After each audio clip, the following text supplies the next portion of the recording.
Em nome do Pai, do Filho e do Espírito Santo. Amém.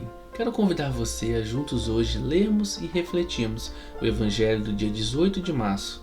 Mateus capítulo 1, versículo 16, de 18 a 21 e versículo 24a. Diz a palavra de Deus: Jacó gerou José, o esposo de Maria, da qual nasceu Jesus, que é chamado Cristo. A origem de Jesus Cristo foi assim. Maria, sua mãe, estava prometida em casamento a José, e antes de viverem juntos, ela ficou grávida pela ação do Espírito Santo. José, seu marido, era justo e, não querendo denunciá-la, resolveu abandonar Maria em segredo. Enquanto José pensava nisso, eis que o anjo do Senhor apareceu-lhe em sonho e lhe disse: José, filho de Davi, não tenhas medo de receber Maria como tua esposa, porque ela concebeu pela ação do Espírito Santo. Ela dará à luz um filho, e tu lhe darás o nome de Jesus, pois ele vai salvar o seu povo dos seus pecados. Quando acordou, José fez conforme o anjo do Senhor havia mandado. Palavra da salvação, glória a vós, Senhor. Hoje, irmãos e irmãs, é dia de São José. Os cristãos celebram com muita alegria o seu dia. Ele, que é patrono da Igreja Universal. José, aquele em que ele foi confiada a guarda da Sagrada Família por desígnio de Deus, ele foi escolhido por Deus a tal missão.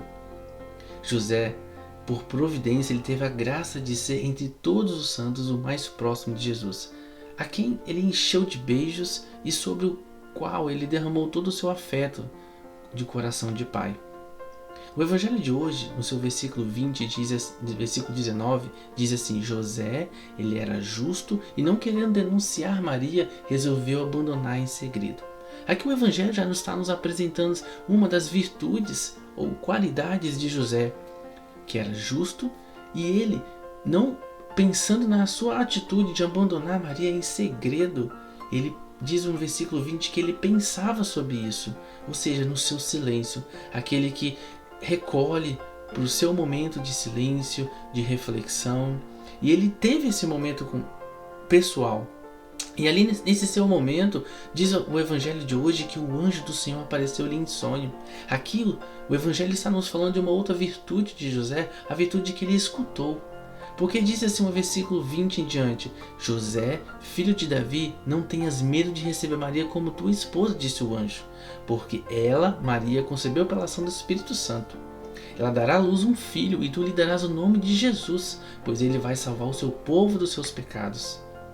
Então José, pensando em abandonar Maria, no seu silêncio, no seu momento de reflexão, o anjo aparece a ele em sonho, ele escuta o que o anjo havia lhe falado, ele toma posse disso, e o anjo havia ordenado a ele: darás o nome de Jesus a esta criança, ao qual Maria está concedendo pela ação do Espírito Santo, porque ele vai salvar o seu povo dos seus pecados, diz o Evangelho de hoje. E diz no versículo 24, José fez conforme o anjo do Senhor havia mandado. Veja a obediência dele. Quantas virtudes o Evangelho está apresentando a José. Quantas virtudes esse homem de Deus, escolhido por Deus, fez parte da salvação do mundo. São José, rogai por nós. Que Deus abençoe você e que você tenha um dia abençoado na presença de Deus, que é Pai, Filho e Espírito Santo. Amém.